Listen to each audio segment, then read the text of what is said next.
પોરબંદરમાં all weather પોર્ટની jetty અને સુભાષનગર તરફથી બોખીરા અને તુંબડા તરફ જતો રસ્તો પહોળો બનાવવાની કામગીરીને મંજૂરી મળી છે, પણ શરૂ થયો નથી. પરંતુ અહીંયા સાઇન બોર્ડ નહીં હોવાને કારણે અજાણ્યા વાહન ચાલકો ગોટે ચડી જાય છે અને ગેરમાર્ગે દોરાય છે. તેથી વ્યવસ્થિત રીતે સાઇન બોર્ડ મૂકવા જોઈએ તે જરૂરી બન્યું છે. જય સિયારામ ભાઈ. હવે આજે આપણે રોડ છે લકડી બંદર થી સુભાષનગર ગોડી અને કોસ્ટગાર્ડ તરફ જતો રસ્તો છે. હવે આ રોડ તો આપણે 4 લાઈન બનવાનો હતો, 4 લાઈન નહીં 3 લાઈન તો બની ગયો છે.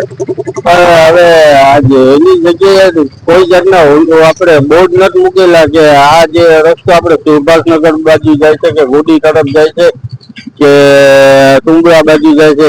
કેમ કે અજાણ્યા લોકો ઘણા આવે છે ને, આપણે જેટી બાજુ જવાના બદલે અંદર ગોટીમાં હોય આવે છે, જે બોટીનો માલ ખાલી થતો હોય ને એ બાજુ.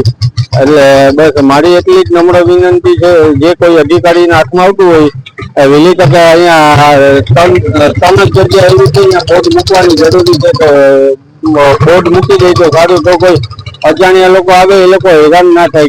કેમ જવાનું, કઈ બાજુ જવું હોય ને કઈ બાજુ હોઈ જાય છે એ લોકો ને, એ લોકોને 2-3 કિલોમીટર નો આમથી આમ ફેરફાર થઈ જાય છે. જય શ્રી રામ.